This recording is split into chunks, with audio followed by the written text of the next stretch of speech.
the Trauma Treatment Collective vlog. Today we're going to be talking about trauma-informed yoga.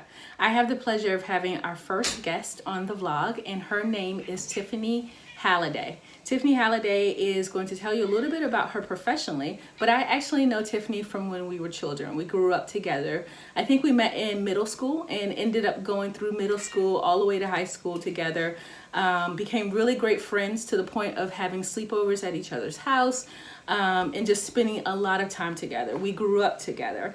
Then we lost contact after high school. We stayed in contact here and there for a little bit, and then we completely lost contact. And another friend reconnected us, and we actually had a kind of like a girls' little meetup kind of thing last year in New Orleans, where Tiffany, myself, and two other friends actually met up for the first time for some of us since we actually graduated. So that was really cool and really exciting. And during that time, I got to kind of get to know Tiffany again and get to kind of re-explore her and what she's been doing and those kinds of things. And come to find out, we both are very passionate about trauma treatment. Tiffany is a yoga instructor who has infused trauma-informed practices into her yoga instruction. And so she's gonna talk a little bit about that. She also has a mental health background. So she's gonna talk a little bit about that as well and how she's kind of brought those two together. And we're going to be able to learn a little bit about trauma-informed yoga. And if you are wanting to refer someone to trauma-informed yoga, or if you are wanting to actually start to bring it into your practice, what you might do. So with no further ado, let's get to our interview. Well, hello, Tiffany. Thank you for being on the vlog. Thank you for participating in this interview that I wanted to do with you. I'm so excited to have you. Can you tell us a little bit about you professionally? I told people about how we know each other and how we kind of met and how long we've known each other, but can you tell people a little bit about you professionally? Yes, absolutely. Thank you for having me, Nina. It's a pleasure to be here speaking with you today. And so it's just great to right, be able to know you in this way after over 20 years of friendship, and this is just really special to me. So. In terms of professional path, I really began working with yoga to really manage my own anxiety and history of trauma, starting really about 16, 17 years ago. And that led me to teacher training almost 10 years ago now. And I began teaching just your more traditional vinyasa style, like power flow type classes, which as a teacher didn't really resonate with me. And it wasn't until I signed up for a contemplative psychotherapy program that merged mindfulness practices with psychodynamics that I really began to shift the way I was teaching. In fact, my final kind of project for that program was the first of my workshop series for yoga for anxiety and depression, yoga for chronic stress and fatigue. And that really opened up a lot of possibilities for me and inspired me to apply for my graduate degree in clinical psychology at Columbia University, where they actually had just launched a new concentration in spirituality and mind-body connection. So I got to study really that intersection of psychology and mind-body all at once. But my specific research focus there was on trauma and understanding the sciences of adversity, and then overcoming that through body-based practices such as yoga, which has led me to where I am now, teaching full-time in the New York City area. Half my time is in like a clinical setting. The other half of the time is in a more public setting.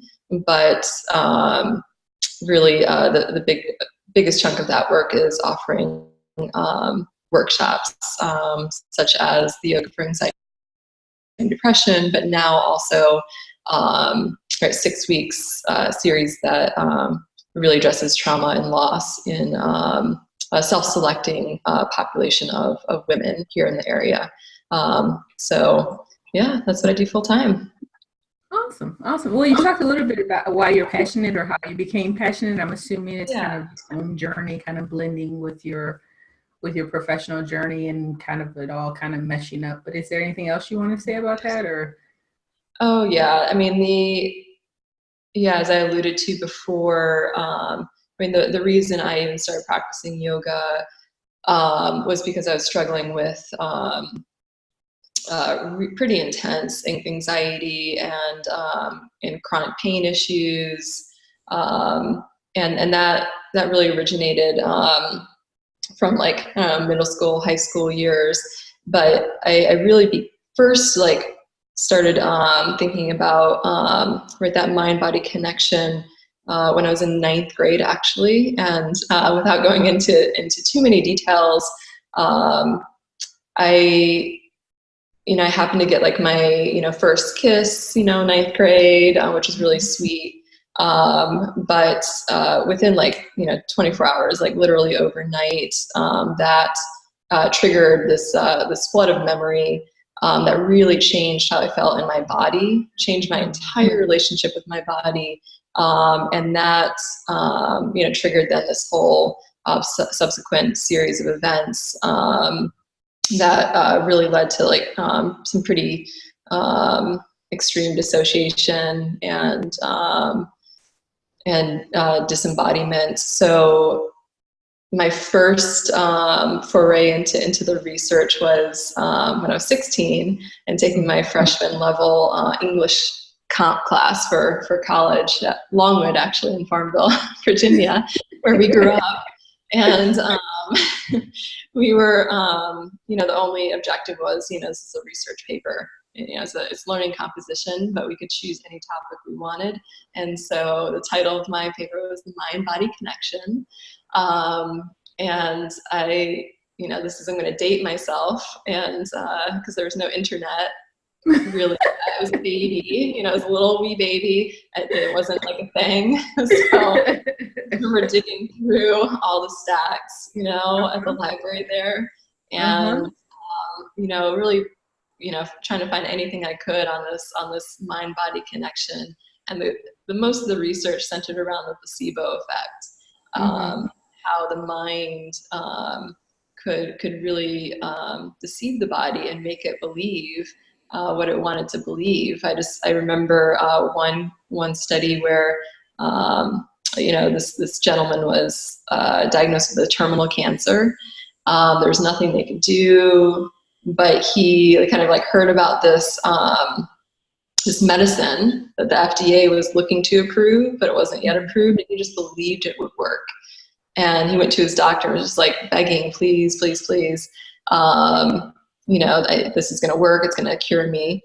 And the doctor was like, it's not approved. I can't do it. But eventually, I don't know how ethically sound this was, but eventually he like wrote him a prescription for a placebo, a sugar pill. And the patient took it thinking it was what he, the medicine he thought it was. And within like, I don't know, months, within that year, his cancer was gone. Wow. But then the end of the story is that like another year passed, and the FDA said this does not work, and his cancer came back. He heard that news, and his cancer came back. So that was really, it stuck with me. Like that paper, the researching of that paper, there wasn't much at the time. Now I realize in hindsight just how new the trauma field was, and our technology was also pretty new, so we weren't really understanding what was happening in the brain and its connection to the nervous system, and how trauma impacts both of them individually and simultaneously. So I mean, that really started in my interest in that like connection. And it took me a long time then to find a graduate program that let me explore that in a much, much bigger way. So, that's Yeah, that's a little bit of what brought me down this path. Yeah, I kind of, as you were talking, I saw this like little spark and then this thing igniting and it kind of like, just blew up over time. Like this is like it started in grade and it kind of just grew and grew and grew into now it's what you do, professionally. So Yeah. that's pretty cool. Yeah, and I have to say that, what yoga, for me, talk therapy, of course, I'd been, for years to lots of different people, but for me, what I felt in my body when I started taking yoga was transformative. And it changed my life and really helped me start to understand and appreciate what was going on in my body and actually become okay with what was going on in my body. So that I could then eventually, it took me like a decade of practice then to start to be able to navigate right the feelings that go along with those embodied emotions. And so it took me a long time, but ultimately where I am now is deeply important to me, because being in service to other women who have trauma backgrounds has been really the most radical thing I could possibly do, these past few years, like transforming my relationship to my own trauma history so that has this like kind of positive influence, has been deeply. So when you talk about trauma-informed yoga, what exactly is that? I mean, we hear a lot about it, we read articles about it, people talk about it, maybe people have even participated in it, or maybe people that are watching this vlog actually provide it. But for those of us who are not as familiar with it, can you talk a little bit about what that is and what that means? Yeah. So anything that's trauma informed, any kind of care that is trauma informed, um, really works to acknowledge and recognize just how prevalent trauma is, not just on an individual basis, but also in a bigger, more systemic way. And then that right is kind of overlaid onto whatever the therapy looks like, whether it's in a medical setting or a yoga setting, right? It's using this approach, this real sensitivity to trauma, in order to inform the work. So in a trauma-informed yoga approach, we are using the yoga as a serious clinical intervention, usually as an adjunctive asset to a more psychodynamic approach to therapy. So it's one part of a bigger package of healing tools that we can use, but essentially, trauma-informed yoga is a way of practicing that works to, orient us in the present moment. It works to allow us to sit more comfortably with bodily sensation and ultimately to decrease arousal. So the practice is all about skills. It's all about learning new skills in a safe and very structured way. And the teacher, being a teacher, is a big part of that too. So there's all kinds of things we can talk about in terms of what goes into the actual classroom setting and the practice itself. But yeah, the approach is more about this idea of creating a safe container in order to learn these emotion regulation skills. Yeah, through body-based practices. Okay.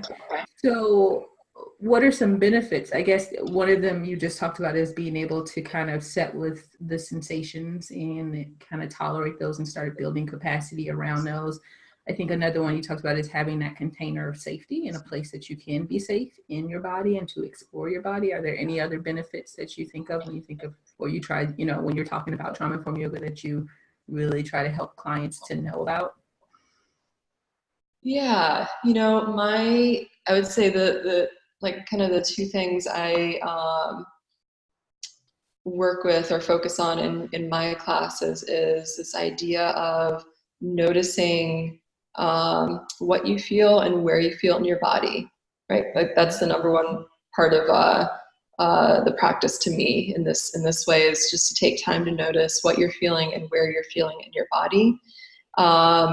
And then making choices, learning to make choices that honor your own felt experience.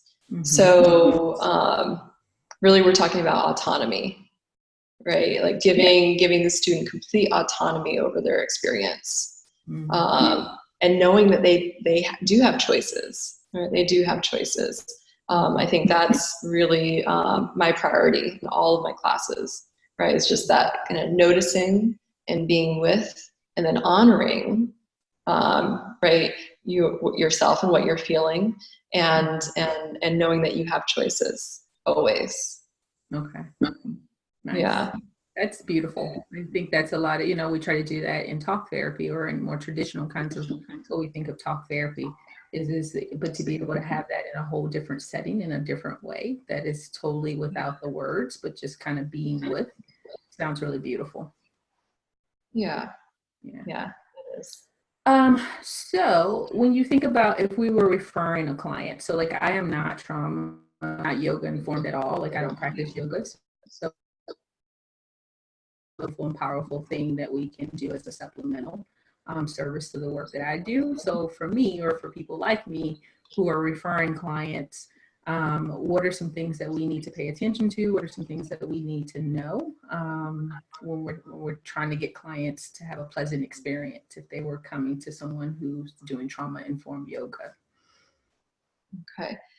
So your question is, where do you as a clinician look in order to provide that particular type of service to your client, or what's suggested? I'm sorry.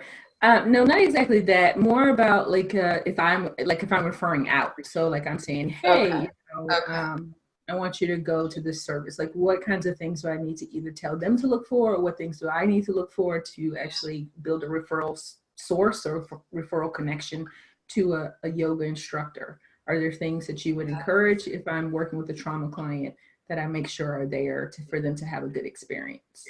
I don't know if I made that clear or not. Yeah. Okay.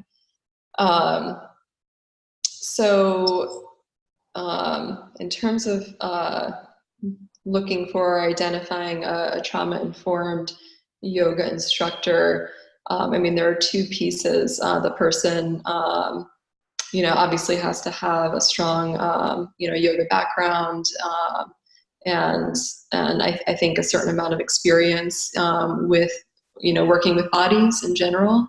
But then secondly, they certainly need that trauma background. So specialized training in some kind of trauma-oriented yoga practice. And even, it could be yoga and mental health, right? I know I have a lot of colleagues who are yoga certified and have some kind of mental health certification. So they're a licensed practitioner.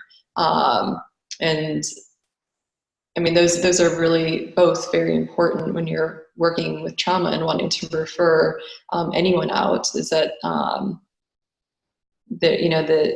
that yoga teacher or body-based worker does have the skills to treat a client without re-traumatizing them and undoing all the work that you've done with them in the psychodynamic space. Yeah. So yeah, I like that.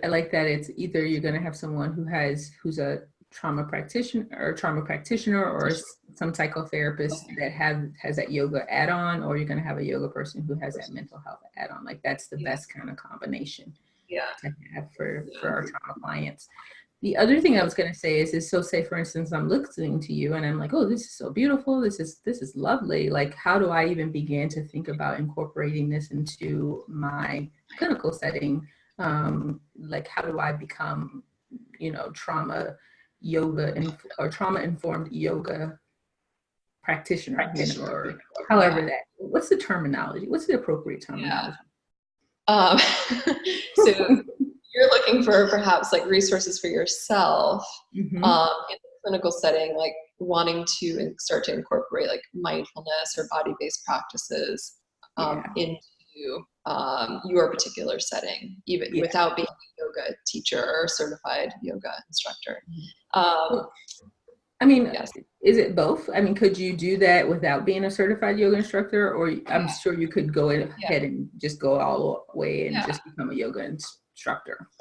Yeah, absolutely. I mean, there are already like, so many great somatic offerings, right? Somatic experiencing, and EDMR, like there's so many overlaps already. But there are a couple of really great, trainings out there that are being offered that are trauma-informed, yoga focused for like clinicians specifically.